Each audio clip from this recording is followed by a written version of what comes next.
All right, good afternoon, everybody. Welcome to Tech Policies for Virtual Teams, A Leader's Responsibility. My name is Jean Bell. I'm with Nonprofit Quarterly and I direct our Advancing Practice program. We took August off in the leadership webinar series, so it feels really good to be back with you and to be back with you with a partner. The first of two webinars we're going to do with our friends at Tech Impact, and I'll introduce them and you'll learn a little bit more about Tech Impact if you don't already know about them in a moment. But welcome back, and a special hello to Leading Edge members. As you know, we're building a membership program of people that focus on advancing their leadership and management practice. And I've been in community with you now for actually 2 years around that through the webinar program. And I'm just really glad to welcome you back if you are a Leading Edge member. And if you're not, you can consider that on the upper right-hand corner of our web homepage. I'm really pleased that we're focusing on technology. We haven't focused on that yet in the program, and I know it goes without saying that with COVID and shelter in place, technology is front and center for all of us, even in ways that we didn't imagine. And it's very important, we think, that we take some time to take stock now, multiple months in, of how should we be approaching this as leaders. And you see the subtitle of this is A Leader's Responsibility. So while we are going to go into the specifics of some of the policies, at least at a general level, and we're going to be providing you with a new guidebook from Tech Impact, we're also really coming at this from a responsibility perspective. How do I create a culture of responsibility around technology? So that's what today is about. And again, we have a second webinar coming up in October, on October 22nd, also with the Tech Impact team, about taking your finance office even more virtual, which is something that so many of our participants have been trying to do. I want to let you know that this is a 75-minute webinar. So please note that it's a 75-minute webinar. We have a lot of content and we know that you'll have questions. We have multiple polls. We have a short evaluation at the end and formal breaks for Q&A throughout the session. So we invite you to stay engaged. If you're using social media, please use the hashtag NPTechLeaders, and some of our team will be on social media with you as well. And we're not using the chat feature with you, we're using the Q&A box to be in dialogue with you. So please feel welcome to use that at any time as questions arise. And as I said, there'll be formal breaks in the content where we review some of those questions. So let me introduce our two Tech Impact presenters. Francis Johnson is Managing Director of Technology Services at Tech Impact, and he oversees all the technology infrastructure projects and support services that they do. And it's been a pleasure to get to know you a little bit, Francis, in planning for this webinar, and what an extensive body of work in helping people plan for and use technology effectively inside organizations. Next slide, please. And Karen's role is Director of Education and Outreach at Tech Impact. And you might recognize that word, Idealware. She leads that Idealware team of researchers, presenters, writers who create technology information resources. And as I said, we're going to share a resource with all the participants at the end of this webinar, and I'm sure we'll allude to it. So welcome to both of you, and thank you for partnering with NPQ on such a timely question of a leader's responsibility around virtual. And I'll turn it over to you. Well, wonderful. This is Karen speaking. I hope most of you can see me as well in the little corner. I want to just tell you a tiny bit more about Tech Impact before we begin, so that you know what qualifies me and Francis to be talking with you about this.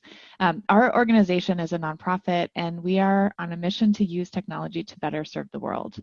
And we do that in three main ways: through providing technology services for nonprofits, through providing education and training for nonprofits to help them make smart technology decisions. And that's kind of the pillar under which we're doing this webinar today. And then thirdly, to provide training programs that help opportunity youth to gain the credentials and qualifications they need for technology careers. And some of the things that make us special is that we are a nonprofit, and so we understand the needs of nonprofits better than almost anyone who is providing technology services to nonprofits. Our motto is "We're here to help," and and we really take that seriously with our service and in the ways we try to be responsive to the needs of the people that we serve, whether they're nonprofits or individuals. We also are practical and agile and collaborative. Those are some of the hallmarks of the way we conduct our work. And so we would be delighted to interact more with you in the future if you need that. But for now, let us go into a poll. And our Nonprofit Quarterly friends are launching that right now. So the question here is, what is your role in your organization? And what more than one of these things might be true of you, but maybe pick the one that you most identify with when you think about your technology role in your organization. And your perspective on technology policies, I think, will vary a little bit depending on your role in the organization. I see that a little over half of the people that responded are in management or senior staff, and many are also executive directors. So we've got a majority here who are in a formal leadership role in your organization. But I'll tell you what, even if you are an accidental techie, which is the phrase we use for people who maybe don't have any formal training in technology, but they've been given responsibility for that in their organization. Or if you are IT staff and do have some formal training and credentials there, you may not have a formal leadership role in your organization, but you certainly can still show leadership in how your organization uses technology and how you apply technology policies. So let's close that, and I will pass the mic virtually over to Francis to kick us off with a story. Sure. Thanks, Karen. And I'll actually reiterate what you said about the different levels, because this rolling out tech policies and thinking through them and really trying to implement them wisely really works at every level. We're going to focus a little bit more on the leadership side of things, but it's glad to see that we have a good diverse crowd in terms of different roles. So that's great. So going into my story here, for this story, we're going to go all the way back to March of 2020. It seems like a very, very long time ago, but we're going back to mid-March specifically, frankly time where organizations, companies, and people alike were trying to find a way to effectively transition from working from offices and facilities to move into a remote workplace. During this time, naturally, Tech Impact received a lot of requests and requests for support and implementation projects and things like that, and also advice. And one of these organizations specifically reached out to us, and they had a bit of a they were in a unique situation than most of the organizations that reached out to us. They had actually moved on through their digital transformation stage and had implemented a lot of the things that we had recommended to be able to work in a remote workplace. So they were not dealing with two particular issues. They really were dealing with one. And so they were already set up, per se, to move all of their staff into a remote workplace. The problem they had was they didn't really have policies to really govern and guide their staff towards effectively transitioning. And so they had also never really tested out the capabilities of moving to a fully digital transformation state. So this particular organization came to us, as I said, their management team, and consulted with us. And we went through a lot of these, a lot of questions, a lot of points to help them wisely think through all the different things that go into making up tech policies. So we started from the very basics of dealing with the COVID-19 pandemic and having everyone have to go and work from home because of shelter-in-place orders. So things like asking, will the organization be providing computers and mobile devices for all staff, or would there be a hybrid model where some staff would have organization-issued computers and other staff would have to rely on their personal devices? And if they had to rely on personal devices, how would the organization ensure that those devices were protected and be able to securely connect to the organizational data? A lot of security concerns there and that we had to talk through. Other things around collaboration, making sure that everyone on staff knew exactly which tools to use to collaborate with their colleagues and obviously management.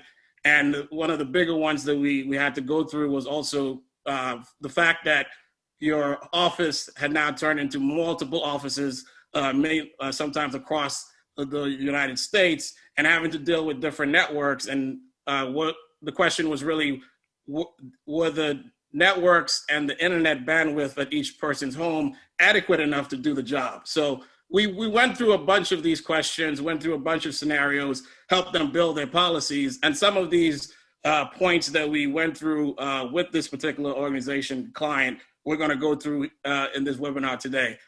So just to wrap it up, they were able to implement a few policies, revise some of the policies that they already had that were outdated. And the big point was, even though they set these policies up, they were flexible enough to understand that they would have to be some trial and error, because they would need to have a lot of buy-in because of the state that we were in and the fact that the workplace as we knew it had changed drastically. And so they did commit to revising and reviewing on a periodical basis to make sure that every staff member felt included in terms of the process. And with that, I will turn it back to Karen so she can go through our agenda for today. Yeah. So I'm guessing if we could see you all, that there'd be some head nodding here. Like, can you relate to that story? I think it's pretty typical, right, Francis? Like, this is not an unusual story. It's not an anomaly. This is what a lot of organizations are going through. Exactly. So we're going to unpack that a little bit. We'll look at it from some different angles, including looking at what has changed about the context in which we work that might point to a change in your policies or an update to your policies. And then we'll also touch on 6 key technology policies that most organizations would probably want to have, and what should be in them, and what kinds of questions you should ask about those policies.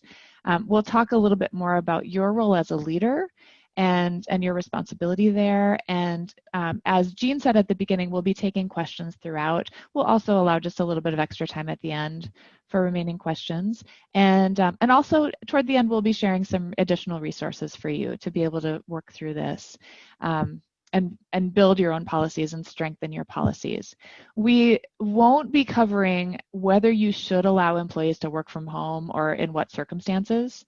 I know as the pandemic hopefully winds down, that we'll have some decisions to make about that, like how quickly do we bring people back to work?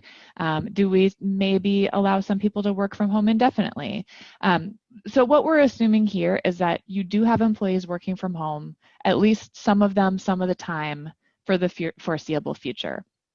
And we're going to focus more on technology policies here than personnel policies, right? It's hard to cover policy without also talking about practices and protocols. And they're different things, but they're so interrelated that we're going to touch on those throughout. So let's roll into a little bit about what has changed. And we have another poll here to start this out. And the question for you is going to be, what has changed about your technology use in the past 6 to 8 months? And so actually it's not technically a poll. I'll invite you to use the question and answer panel to type in your response to this. What's one thing that has changed for you? And while you're doing that, let me share a few things. So this is what you'll see on your screen is just a search on Amazon for remote work. And this was actually a couple of months ago when we were first cooking up the idea for this webinar. And I thought, I wonder what kind of information is out there for people. So I found tons of results on this. Lots and lots of books have been written about remote work long before the pandemic started, but they're not really from a nonprofit angle. And I think it can be easy to just get overwhelmed with a lot of generic information that doesn't really give you the answers you need. So this is what we're going to strive to do for you today. And so we'll talk about kind of 3 things that have changed here. And I'm going to let Francis address this next one. Sure, absolutely. So just to go back to the story, and one of the questions was about technology resources, computers, and to be specific, and basically technology equipment, not really specifically to computers, but mobile devices. I know some organizations were allowing staff members to take monitors home and essentially be able to set up their workplace at home. And so what it comes down to is understanding the risks that are involved with that. And so things to think through in terms of usage of these computers, these mobile devices, et cetera. Are there household members using it? Is it being used for personal use instead of work? Things to think through as you build a policy around use.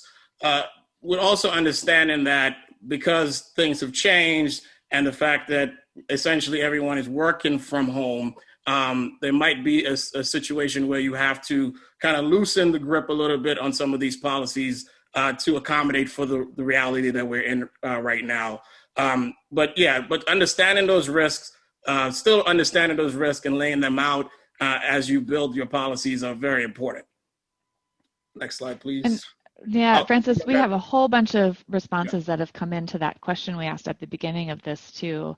And I'm seeing a big trend in like just using new platforms, especially for virtual meetings. A ton of people mentioned that. Digital security. Yeah, I see that. Yeah, just remote. And there's some specific things here about like using technology for virtual fundraising, moving all the finance functions to be remote, teletherapy, other aspects of like program and service delivery that are remote. And and somebody says more phishing scams in my email box. And that's something we'll touch on as well. So lots of great comments there. I don't know if there's anything specific you want to address here. I'm just scanning through to see if there's anything real juicy. So go ahead, Francis. No, that's fine. And so this next slide is just touching on personal device and resources. And I think that's, I'm not sure if that's been called out, but some organizations weren't able to procure equipment for all of their staff that had to work from home. And so they had to be, as I mentioned earlier, sort of a hybrid model where some staff would have to use personal devices. And there are a lot of questions that go around with that in terms of reimbursement, stipends, et cetera. Working on a personal PC, what are the requirements in terms of applications and standardization? Will there be a strict policy on non-work related applications and services, things like that? I mean, the biggest thing, this is probably a good time to speak on a little bit of a story here on the last point, which is home network and internet. And so as everyone most organizations had to move away from their offices and have staff work from home. One of the main things we noticed, because we provide support for quite a few organizations, and we had a few users logging in and calling us in from their homes. And some of the disturbing things we found out that some of these networks, these Wi-Fi networks, were open. They were never secure. They weren't password protected. And obviously that was a huge red flag. And we had to bring that up with the executive team and basically build some policies around that because the assumption was because folks are working from home that they had the basic level of security on their network. And you do not want, obviously, to be having your data and your applications being accessed on an open network that is open to anyone in the vicinity, essentially. So some of the things that we've had to kind of combat and really recommend and urge organizations to look into, even from a basic Wi-Fi security perspective. One of the comments I wanted to point out here, which actually relates a little bit more maybe to the previous slide about organization provided technology resources, sure, was about like what happens when an employee leaves. What about a termination? Like, how do you collect that stuff back from them? And what do you have to do with your data to maybe clear it off personal devices if it's stored on there? So that's a complicating issue too. And And then, oh, sorry. Yeah, Um, yeah. I went a And little too just far. Yeah, with this one, there was a relevant comment too. And so somebody said they're an anti-violence organization, and mhm, with people distributed, it just becomes harder than ever to monitor yeah. like harassment issues and things like that.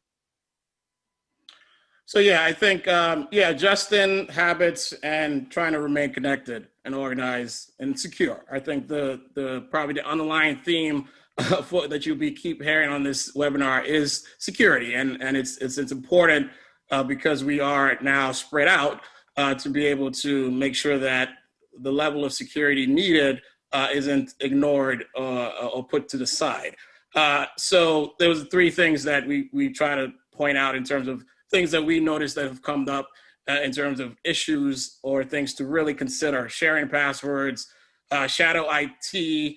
And for those who don't know what shadow IT is, essentially it's staff members, users, basically going out and evaluating and purchasing and implementing IT applications, program systems that have not been approved or been reviewed by anyone in the, either management or the executive level. So essentially using tools that are not quote unquote organization sanctioned tools. And so the things that we realize that happen the most are around file sharing. And so collaboration and having the two people look at a same document. And if you don't have a true collaboration system in place already, it begs for people to go out and get and look and evaluate other tools. And before you know it, there's so many different file sharing systems and so many different, for example, marketing solutions and things like that. It's very important. And this, I put more onus on leadership to put a lot of emphasis on standardization of their applications and training. I think that's the other piece of it is if your staff do not know how to use a particular tool, they're more than likely to go out and find something they're more comfortable with. I'm not saying it is right, but I think that's just the reality of some of these shadow IT forces out there, so to speak. And there's a learning curve, and I think training, as I mentioned, is important. Making sure everyone is informed and able to use the tools that are at their disposal basically will dissuade people from going out and implementing other things on top of what you already have. You wanted to add to that, Karen? Well, yeah, there's just one thing. I just wanted to address something that came in the Sure. questions and answers. But before I go to that, I'm feeling a little bit of like wanting to push back on this, Francis, Sure, and sure, that's absolutely. just because of like our difference in our roles. Because like your role is to make things consistent, standardized, stable, secure, Mm-hmm. right? So you're going to be thinking about like how can we standardize this and kind of like minimize that shadow IT. And part of my role is to encourage organizations to be innovative. And I'm really excited about like all the creativity with technology that has happened during these last 6 months. And sometimes some of the best, most innovative ideas come from like skunkworks and, kind of shadow IT stuff. So I think it's tricky to find a balance in an organization where you're like allowing time for people to kind of experiment and maybe even use unsanctioned tools, but still protecting your organization's assets. And that's the key, right? The protection piece. And I frankly, and I said, ultimately, sometimes you're right. You get more innovation from going out there and figuring out, and that's why I said evaluate. Sometimes it's as innocent as evaluating a piece of software, but then it becomes rolling out without any real collaboration in terms of approval, so to speak. I think it's okay. I think ultimately, that's the way you implement newer systems and more effective systems is by evaluating what's out there. But there's a balance. There's absolutely a balance, and you don't want to leave yourself too stretched and overexposed if you're continually going out and evaluating and rolling out new software. or systems, right? Yeah, absolutely. One other thing that from the comments that kind of relates to like finding that right balance between standardization and making exceptions when they make sense is about accommodation. Somebody brought that up, like providing accommodations for somebody with a disability to be able to work from home looks a little different from providing those accommodations in the office environment, Absolutely, potentially. yeah. And you know, maybe there's more likelihood of using personal devices and things like that, and so that's just something to think about, and it's not something that I have a great deal of expertise on. I think that's probably a good question for your HR department or consultant or whatever, or legal counsel to navigate those issues, but there definitely are issues to pay attention to there. Sure. Let's. I'm just going to show this Q&A break on the screen to prompt people a little bit more. Let me see here. We've gotten 78 responses in the questions so far, so that's pretty awesome. I'm glad that you all are paying attention and have things to say, and a couple of questions have come in, I think. But I just want to specifically invite you right now to post your questions in there, and we'll be looking at those. And I'll use this moment to just say that last little segment really rocked.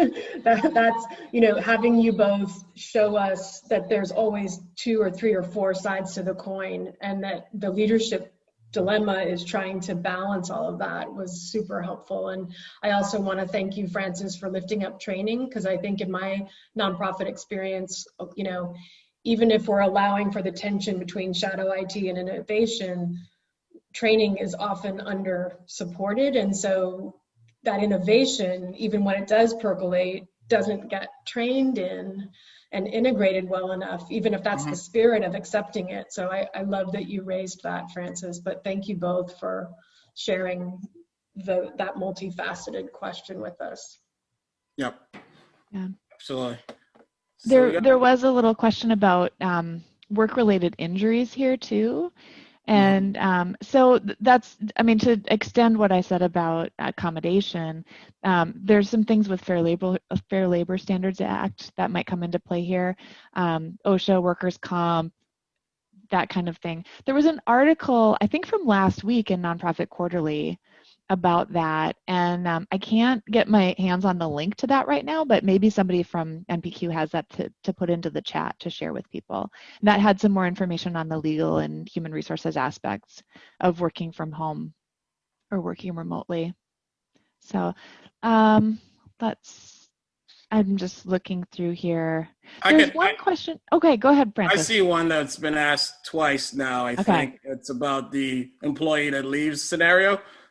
Which is probably a reality for a lot of you. So I'll answer the second part of it. The collection of equipment, I don't have a standard way you can do it. We usually in our organization would just request that it get sent back, and even pay for mail-in and the mail-in and that expense specifically. In terms of deleting org files, it's important to roll out a tool like a mobile device management tool, and those are essentially installed on every org-owned organization, org-owned equipment. And so instead of having to, in a situation here where you're in a situation where the computer is lost or the person doesn't return it, you can remove the files remotely, or essentially encrypt it and allow for the data basically to be locked out. So yeah, you can roll out actual tools to help protect the data within a device. And that works both ways for org or personal devices. In a personal device, you can lock a specific application without the device itself. So there are definitely tools out there that can help you with that. You're not definitely hamstrung in that situation. The collection, though, I think it's that I can't give you a strict thing that will work. Obviously, I think what works for us might not work for the rest of you, but at the very least, looking into rolling out a mobile device management tool or a mobile application management tool to protect your data, whether it's on a personal device or a org-owned device, from essentially getting into the wrong hands. Great. Well, in the interest of getting through all our stuff here, I think I'll just move along a little bit, but we do have some questions we might want to come back to at the right point later too. Sure. So here are 6 technology policies that most organizations ought to probably have. And that doesn't mean that these are 6 separate policies in your employee handbook or whatever document you have. It might actually be just one technology policy that addresses these 6 things. But the 6 are acceptable use, which is kind of overall use of your networks and equipment. Security, which is mainly about protecting your data more than anything else. Bring your own device policy, so use of personal devices. On the slide it says in the workplace, but now the workplace is kind of like wherever people are. And then incident response and disaster recovery, even though that is not a technology policy per se, it has a whole lot to do with technology. So what do you do in case things go wrong, whether it's with a technology system or there's a hurricane that wipes out your office or whatever. Remote work, and then social media and digital communication. So we'll touch on each of those going forward here. And I want to find out which of those policies your organization already has now that I've described what they are. So take a moment to respond to that. And even if your current policy is just garbage, I'd still like to know if you have one.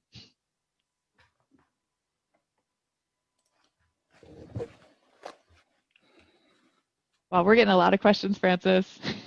If you see anything you want to jump on, let me know. I see that. There's some really, really good ones too. We'll get to them. Yeah, and some of them kind of veer away from the policy topic and kind of go into other things. But if we have the answers to those, we'll try to get to them. Sure. Here we go. Okay, so here are our results. So it looks like remote work, like more people have that policy than any others. That's interesting to me. That's very interesting. Yeah. What did you expect to see, Francis?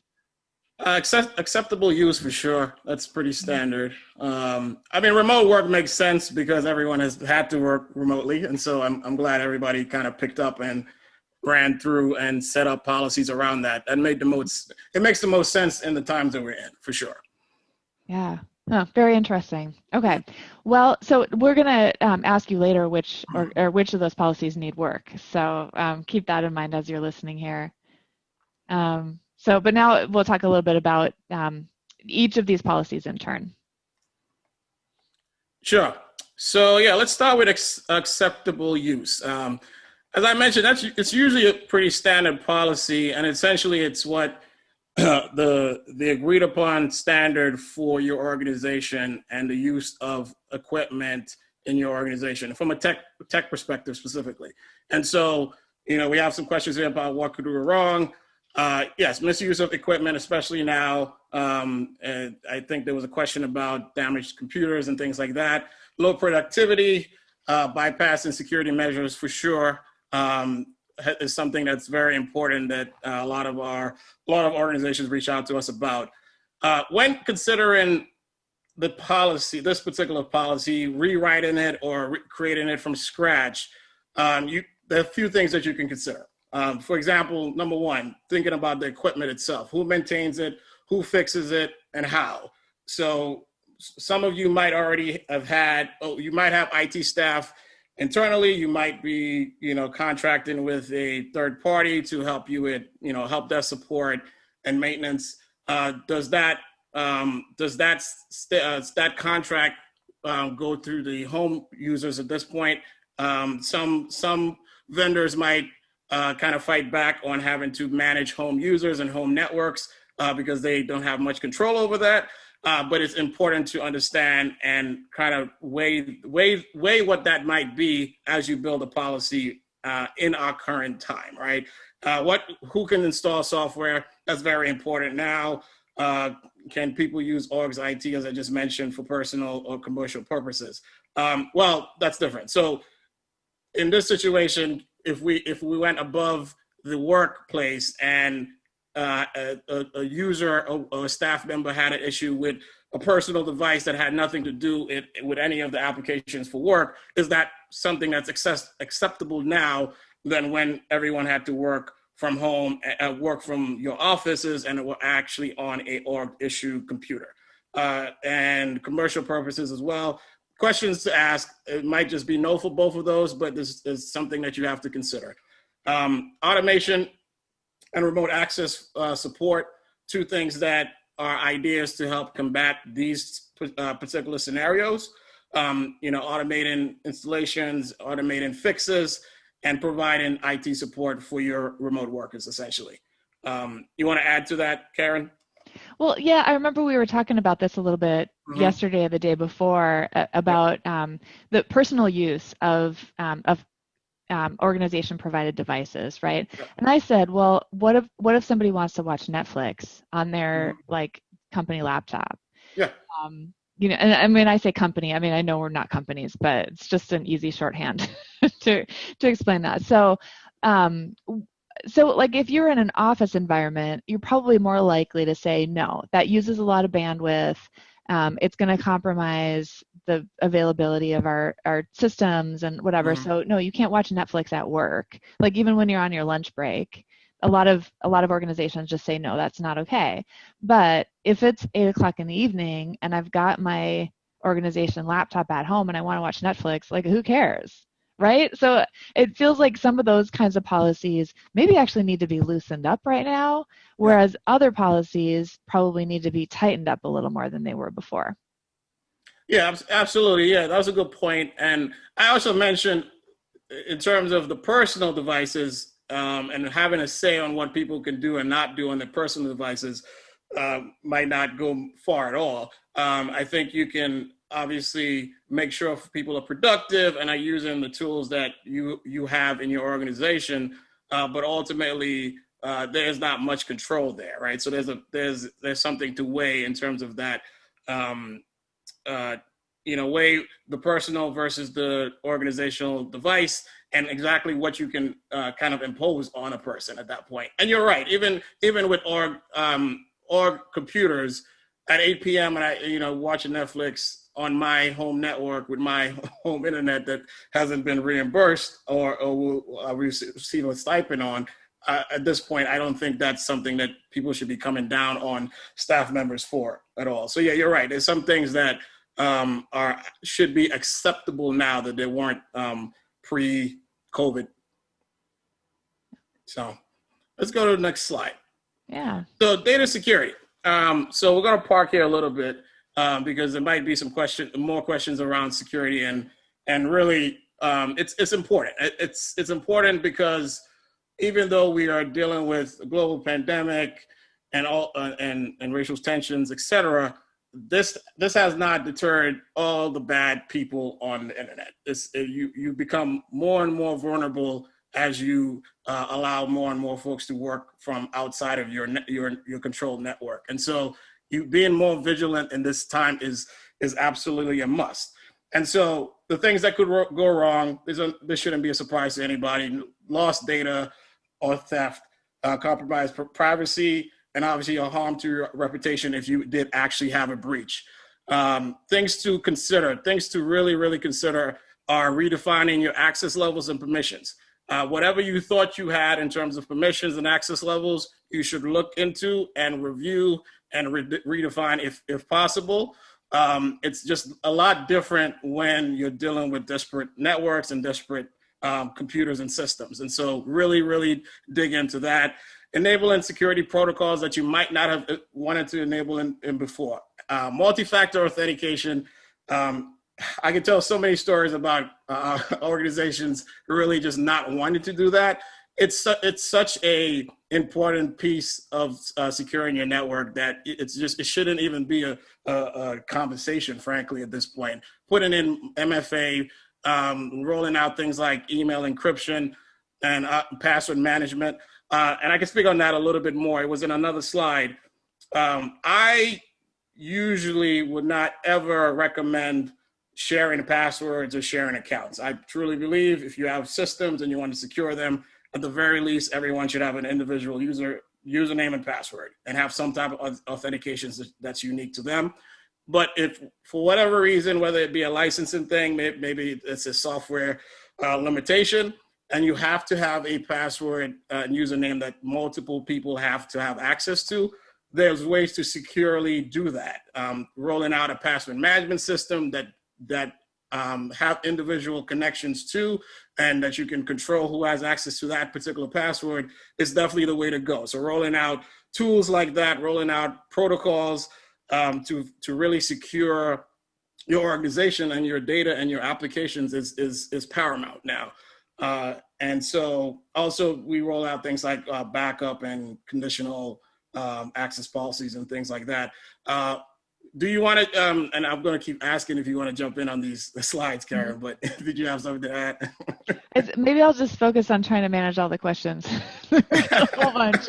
So, but I will say, I think people have a lot of questions about security and like, okay, what is multi-factor authentication? Yeah, absolutely. What are the choices available for password vaults, like, and stuff like that? So we're not going to go into that here, but we have a lot of resources on techimpact.org about that, like a lot, like 200. So, so if you need those questions answered, we'll direct you there. Great. All right, we got a few more policies to go through. Yeah, bring your own device. So, all right, so bring your own device. I think it should be called use your own device now because we're not bringing it anywhere. But so it's essentially going back to personal devices to access data. It was a great question about what happens if somebody leaves. How do we wipe or essentially remove access to the data that might be on that application, be on that device, I should say. So yeah, definitely rolling out things like device encryption and mobile device management. Those are the ideas at the bottom. Are very important. It's one of those things that you should do on all of your own devices, mainly because they won't be in a specific or confined to a specific space anymore, and being able to protect what's stored, saved, and accessed on those devices is very important. And so even down to, and I mentioned the insecure networks and failure to update. Ultimately, if you're going to allow for personal devices, and sometimes it's just you had no choice. You probably had no choice when all of this came down on us. There should be policies and guidelines. And I'll start using the word guidelines because I don't want it to seem like it's a top-down, you must do this approach, because we do need buy-in from the staff members. And it's guidelines in terms of how to effectively access data, work on your particular tasks, right? And so if they're going to use personal devices, you should have some type of policy around securing your network, setting up, making sure that they run updates, and that can be something that you can contract with a vendor to help out with. If you have IT staff, they can help roll that out to personal devices. We should just not leave personal devices just out there, without any level of protection, because the access level that they have now, they didn't have before, and we should adjust to that, right? Mm-hmm. Yeah, I think you're right that there are formal policies and then there are kind of like less formal guidelines, and they're both important. One thing that I want to give a really specific example in this about the question, what activities and apps are okay, right? So, so an example of that is, say you're allowing employees to access email on their personal mobile phone. They're going to access like their corporate email on that, their organizational account. You can specify like, you can do that, but you can only do it through the official Outlook app that then you can kind of control. And you can, and then if the employee leaves, you can like delete the data from their phone just from that app, or you can lock them out of it, right? Versus if you allow them to have that hooked up to whatever email app they prefer to use on their phone, then you just have a lot less control over it, and it opens you up to that data getting into the wrong hands. So that's an example. All right, incident response. We'll just touch on that a little bit. Yeah. So, and this could be, I know we touched on everything here. So cybercrime. So if someone were to receive a phishing email and actually click on it and get breached, what is that? How do you actually formulate a response to that? So data breaches, specific user account hacks, data loss. You can even talk about outages. So if the computer crashes, what is your plan in those situations?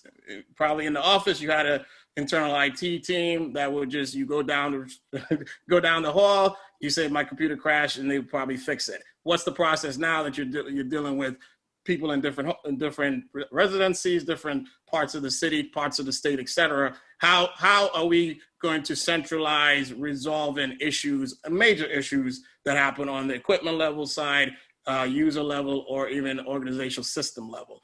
Having a plan, you just have to have a plan and run through it and run simulations for several different scenarios, be it the phishing one that I just mentioned. And I know there was a question about a lot of phishing attacks. They're not going to stop. They're just going to keep coming, and be able to know what to do. And basically, as I go back to the word training all the staff on how to react to these particular scenarios is extremely important. Yeah, and this is tricky because, like, you think, okay, if there's like some kind of emergency that happens, we need to get an announcement out to our constituents, for example. Like, I don't know, say you're running an after-school program, and something went down and you can't run the program today, and so you've got to notify all the parents. Well, normally you might do a text blast or an email blast or whatever, but what if those systems are down? Yep. Then what do you do? So you have to really think about, in an incident, like, what are the contingency plans if your normal communication channels aren't working? I think that's something that some people overlook. Is this also where a data breach would fit in? We've covered some cloud-based apps that have had data problems, where your own data is compromised because of a vendor. Yeah. So, what's your plan for notifying and for notifying your constituents about that if their data was affected, or even if it wasn't? What responsibility do you have to notify people? And I mean, that comes to more communication policy in some ways too than technology policy, but it's all interconnected. All right, 2 more, and then we'll do another little Q&A break, and we'll move into some of the leadership considerations here. So, Francis, you want to take remote work? Sure. Well, everyone already has this, so we shouldn't talk about it, right? Well, yeah. A lot of this we've already talked about, I think, but maybe there's just a couple more nuances you want to bring up. There's definitely levels to that, right? It's, there's definitely, I saw a couple HR questions that's important to understand and set policies around that. Coordination as well. Going back to how are folks supposed to collaborate, and what are the best channels to do it? Dealing with the shadow IT example that we went back and forth about as well. There's a lot of things there. The loss of culture and team bonding, that's important as well to note, and try to figure out a way that doesn't seem forced to keep that that sense of culture and team bonding. I know, and I'll talk apart this a little bit. So everyone at this point uses Zoom. I feel Zoom is now the Xerox word for video conferencing, right? It's just taken over. And so one of the organizations that we support wanted to roll out a specific policy about video conferences and video meetings or internet meetings.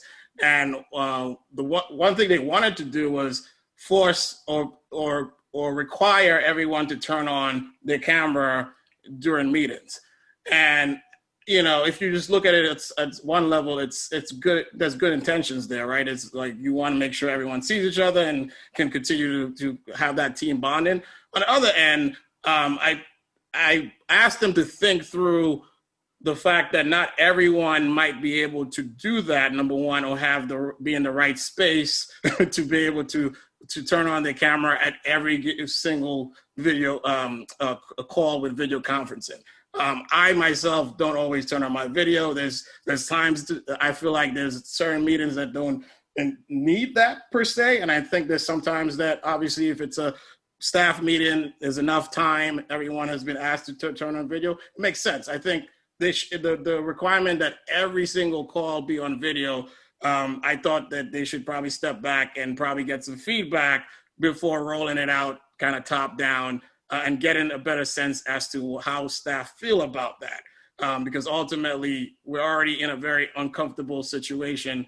Some of us are, don't even have a specific space that we work out of. And it's, you know, we should be very cognizant of the fact that not everybody has an office in their home, right? Or not everybody has a door that they can lock and allow no one to jump in and disrupt a Zoom meeting, so to speak. And so being very cognizant and of that fact and across the board before rolling out a policy like that is important. So I don't know if you want to add anything to that particular. Yeah, I mean, also kind of related to that, there's some norms and like new practices we have to establish about like how do you virtually knock on somebody's door, right? When you're in an office environment, you're not just going to bust into somebody's office, but you get sort of a visual cue if their door's open or closed, if they have an office with a door, right? You get a visual cue of whether they're available or not. Absolutely. So how do we simulate that digitally?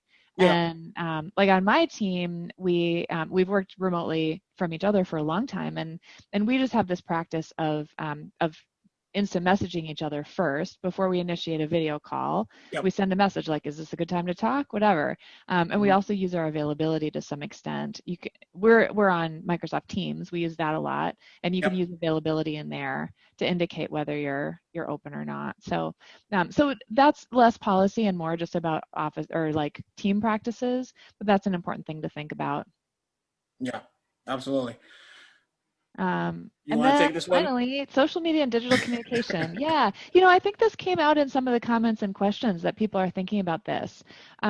There are some differences in our work environment right now that maybe make you want to take a second look at your social media and digital communication policies. And one of them is just that, like, there's a lot of stuff that people are upset about right now, and we're under a lot of pressure and stress. And so I think the odds of someone like going off on your social media channels, whether it's one of your staff members or whether it's one of your constituents, may be more likely. Like posting something that is a little more heated than it normally would be, or maybe even just inappropriate for that channel. I think the odds of that are a little bit higher right now than they've ever been before. And you can't like as easily shout across the office and say like, hey, Jill, can you like take a look at this message that I'm about to post on Twitter and give me your opinion on it. So like, I think there's also a little more risk that people are just acting without each other's input on those kinds of things. And so that's something to think about with your social media policies right now. One idea to kind of help with that on a practical level is to implement social media management tools. Like Hootsuite is one that we've used here to kind of coordinate some of that stuff. So people can coordinate messaging with each other and provide some oversight and approval on certain levels of messaging as well. So I'm going to share this with you just quickly. I won't give you enough time to read through this whole thing, but this will be in the slides that you get to keep forever and ever. This is not a model policy, all right? This is an example policy. It's pretty standard, and I think it might be interesting for you to look at this and think about like what does it cover and what doesn't it cover, and what are the things that you might critique in this policy. What might you change if you had the chance? And if we had a little more time, I would spend some more time on that, but I think we want to not miss the end of the presentation here. Here's another example of a list of prohibited activities that an organization might name in their technology policies. These are things that are not allowed. So now that you've heard a little bit about those 6 different technology policies, let's bring up a poll again. And this time we'll answer a little bit differently. This is choose the one that you think needs the most work at your organization.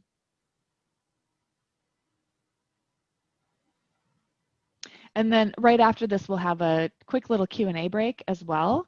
And so I'll invite you to start typing in questions if you have more right now too. It looks like we've got plenty to choose from, Francis. So maybe you want to look and pick one right away. Let's see. All right, the first one I see says, I'm a little overwhelmed by all this. We have an IT company helping us. Do you have a checklist of questions to ask them? Yeah, we can actually. Good question. That's a really good question. That's something we have in our system that we can provide. Just real briefly, as you can see, guys, it's pretty much across the board, but security was the one that people were slightly most concerned about. But makes sense. Makes sense. Right. I think we have a few specific resources at the end of this on the last slide that can help people with that too. And we'll try to maybe prioritize some of those questions too. So I'm going to go ahead and close that. And I'm just pulling this up. There were a couple of questions about insurance, which kind of gets to this issue of security, I think. And several people have asked, well, first of all, there was a comment that, you know, a lot of this suggests that organizational issued equipment really is superior in terms of security and getting it back. I know, but and I'm sure there's a mix of that, and that's changing, and that's part of the reason. But at least on the security side, and then that led to a couple of questions about insurance. And I wonder if either of you have any guidance about what kind of insurance is relevant here, and if not, we can send some resources after. I've got something to say about insurance. I think like cyber insurance is a great idea. It seems like it's expensive, right? But then if you see the cost of an actual breach, it's like way out of proportion to the cost of insurance. And so, you know, it's something to look at, but it also can give you a false sense of security. Insurance is not going to prevent a breach, right? And it's not going to cover everything. There's usually, like in insurance policies, it only covers very specific things. And so you can't count on it covering all the costs of repairing the damage. And certainly it's not going to repair your reputation if something happens. So like, that's just something to think about. Like, yeah, it's good, but it's not a silver bullet. And it's not going to like relieve you of responsibility to make good decisions about your policies and practices. Francis, anything to add to that? No, I think you called it out. I know that depending on what you currently have just for your organization and your current insurance broker, you might want to check to see if they have some level of insurance from a cybersecurity perspective already. Some of them have them in the overall org insurance policies. So I would say start there and see how you could either add to that or go out and look for something else. But yeah, some folks might not even know that they have some level of protection in their current policies. Yeah, I want to also say that your comments, Francis, your very helpful comments, I think, about being on camera or not led to a number of comments and questions about Zoom fatigue, camera fatigue. So I wonder, even though it might be basic for some but not for others, do you have some basic suggestions, even technical suggestions about, you know, turning off your camera view, other ideas that either of you have for people to either do themselves or guide their staffs on? Yeah, I think just to go back to the story, I guess I didn't flesh it out too much in terms of how we went back and forth. We came up with a level of compromise a little bit because they were really hardened on, you know, every meeting video. And we were like, that, you know, it's probably not going to go over well. And you don't want to, you know, impose that type of policy or guideline or direction on your staff. And so there was a few things that we suggested or came to some agreement with. For example, maybe starting the meeting, everyone on camera, and essentially allow people to turn off as the meeting goes on. Because yeah, not only just allowing, you know, people in your space, it's also looking at video and you know, it affects your actual, you know, being camera fatigue, etc. So being able to turn off your camera during a meeting, especially ones that go on hours, you know, 2-hour video meetings for me. Just, you know, they just don't, there's so many things that go wrong with that per se from my perspective. So yeah, like, you know, there are compromises there. If you're trying to convince your leadership on that, I think it's just a matter of coming up with a compromise. Because I think ultimately, as I mentioned, there was some good intention there, and it was more around making sure that the team still feels some level of connection. But there's ways to do that without forcing cameras on every single meeting and meeting at meeting every day for the week. That's just, that there's a physical toll to that too, that that the leader of your organization might not be totally understanding at this point. But I think ultimately, if there's no budget, you have to come up with some level of compromise. And the one we came up with might not have been great, but I think ultimately, some of the staff members appreciated the fact that they could turn off their cameras and not necessarily be judged for it, or get a little note about, oh, you need to turn your camera back on, etc. I think it should be essentially a leeway for being able to turn off your camera, especially if things are happening in your space that you would rather not everyone on the call see, frankly. Yeah. There's also some well-being aspect to this, I think. And so just like sharing some information with your team about like encouraging them to stand up and stretch. In fact, we've all been on this webinar for an hour. So if I'm not going to stand up right now, but if you are listening in, seriously, just stand up for 5 minutes and keep listening. You can do that, or like look off your screen off into the distance for 30 seconds, and that stuff can really help. You can also, on the technology side, you can make people aware of like blue light filters on their screens, and that can reduce eye strain. Things like that can help too. So, all right, so 7th inning stretch. We're kind of rounding the bend to the end of this here. I want to talk a little bit about a leader's role, and to help you think about this, let's talk about The Office. Maybe some of you are familiar with that show, right? So the character Michael Scott is like the really, really terrible boss. And so let's imagine that Michael Scott is developing tech policies for Dunler Mifflin. And how's he going to do this? He's not going to consult anyone. He's going to hand the policies down from on high, right? If you know this character. He's going to create a bunch of policies that make absolutely no sense. They cause a lot of extra work for people. There are probably many reports to file. And the policies are also going to be set up in a way that encourage Dwight to spy on everyone. So, and one more thing. Michael's not going to follow any of these policies himself. He's going to exempt himself from all of them. Okay, so this is like how not to do it. So then here is not Michael Scott. This is what this leader is doing. So some of the things that you need to do are to understand the risk that your organization is facing. And this is not just for executive directors or managers, but it's also for board members. A board member has to understand the fiduciary responsibility, especially in the organization, and how that connects to technology policies. You also should have an understanding of what your organization is and isn't doing, and know your own policies.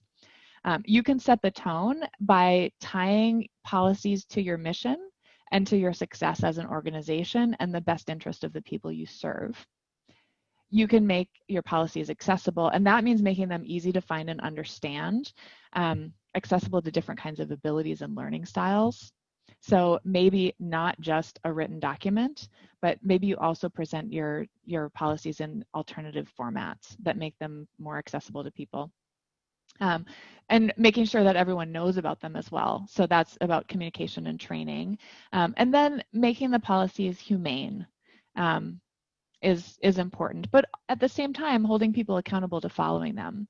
And considering equity. And this was something that was actually an addition after talking through this with Jean. We had a conversation about like, how do you, if you apply policies equally to every single person and every situation, that might not be truly equitable, even though it's equal, right? So how do you apply your policies in a way that you avoid unfair assumptions and power imbalances? That's an issue for you to wrestle with as a leader, and the answers to like how exactly you do this in your organization, how you do any of these things, are not all the same. It's going to depend on your situation. But I will share a basic policy recipe for, so every IT policy is going to state what the purpose of the policy is. Then it will explain why it's needed, what could go wrong if this policy isn't followed. It's going to say the scope, who it applies to, in what circumstances. It's going to indicate what the consequences will be for people who don't follow it. So will there be disciplinary action? Will people have privileges revoked? What happens if you break the policy? And then tell people if there are any exceptions. So here's an example of an exception. In certain circumstances, a data privacy policy might be overridden if a person is harming themselves or if there's a subpoena. You're probably all familiar with that. So that's an example of a common exception to policies. And it's good to actually specify the exceptions in the policy itself. Just to give you a little example of balancing like the humanity of a policy with having control and enforcement. The Animal Rescue League of Boston had this policy for long, complex passwords, and the staff were kind of like, oh, it's too hard, it's too complicated. And so they dialed it back a little bit because they knew that they would get better compliance if they relaxed the policy. So they brought it back to 10 characters, which is still considered a strong password. And they also did this all-staff training. So this is also a great example of training that's engaging and memorable. There's an actual picture from their training with this sassy security cat, which I just found very creative. So it was a memorable way for people to become familiar with the new policies.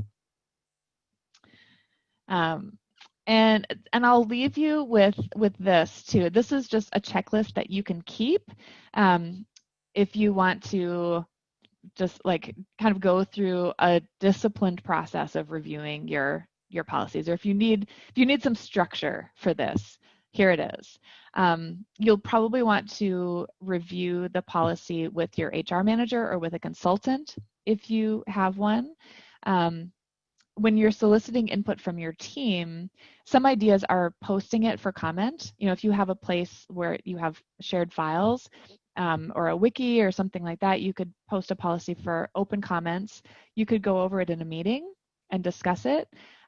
You also want to give people time to digest that. So just like having a meeting and having people look at the policy for the very first time in that meeting where they're also supposed to react to it and discuss it is not as helpful as sending it to them in advance and giving them some time to think it over. And then finally, when you're doing training, you don't want to just talk at people. You want to confirm their understanding and make it ongoing. So it's not just happening at new hire orientation, but you're also doing a regular review with everyone. So those are just a few of my tips for how to really make this part of your culture and what you can do as a leader. So let's pause one more time for questions. I think we just have about 6 minutes left. And while we're taking questions, I'm going to show this on the screen. We have a nonprofit technology policy workbook that is a free ebook, and it has a bunch of worksheets that will help you think through some of these questions for your own organization. So I'll leave that up as we're talking about questions. Great. I wanted to lift up this question around maybe not the opposite, but a different kind of problem with Zoom fatigue, which is people not concentrating and doing email and other things. And I've been noticing that that was starting when we started bringing laptops to meetings. And I think nonprofits were later on that phenomenon probably than certain industry.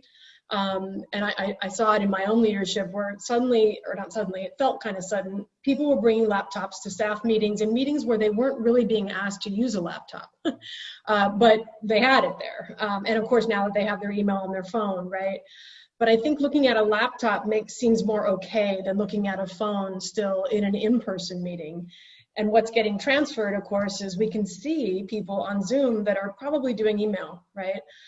Are there policies around that, or is that the new norm, and those of us who are outdated need to realize that people are going to multitask in a virtual world? What are some of the stances that you might encourage around that?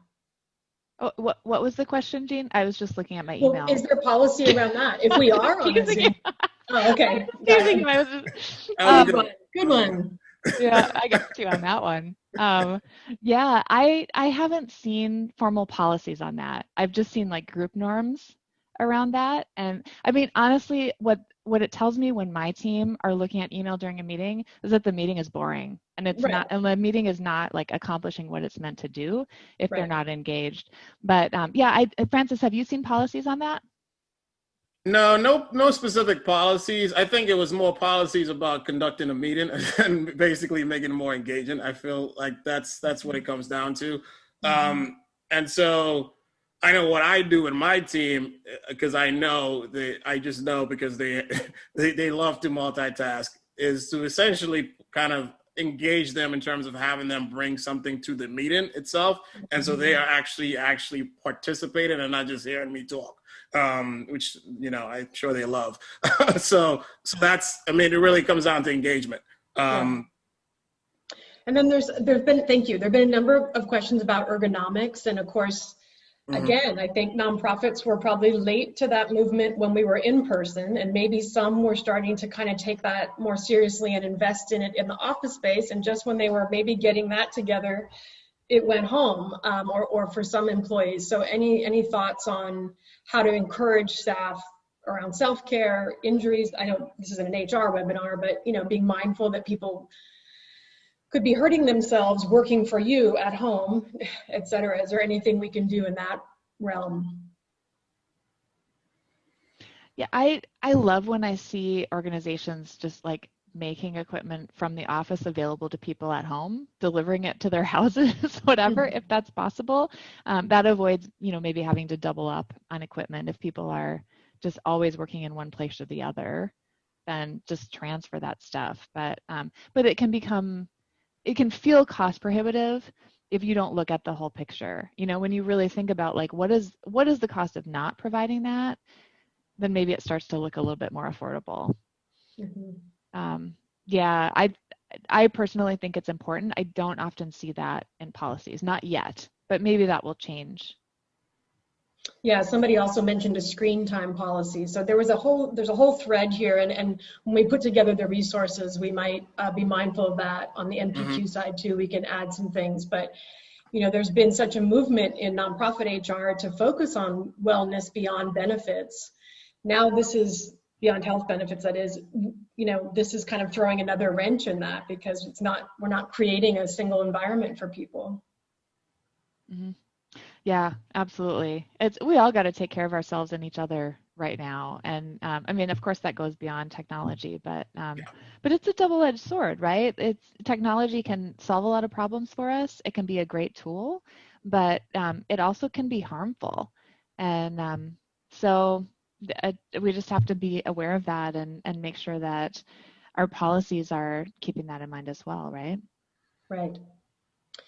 Well, this is a good time to, I think, wrap up and let people know that this recording and these slides will be sent to you in 2 business days. There are a number of resources in the deck itself, and we'll also include a link to the workbook that was just on the screen in the email that comes with that recording. So be looking out for an email from Nonprofit Quarterly with all the recording, the slides, and the new updated guidebook that's available to you.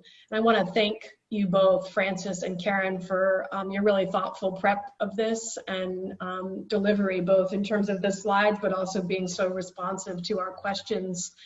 And there were tons. And also a reminder that we're going to get back together with Tech Impact on October 22nd and look at taking your finance office more virtual. Some people were halfway there. And that, of course, came up a little bit in our Q&A box. So I know a lot of people have questions about that. So that's in development. We hope you'll join us in October for that. And with that, I want to thank you both, and thank you all for joining us and being so engaged today. Yeah, it was a pleasure. I appreciate all the questions. Great. Yeah, a very brief evaluation is going to pop up in a moment. If you can just answer those 3 or 4 questions and give us the feedback so we can keep honing this program. Take good care, everybody.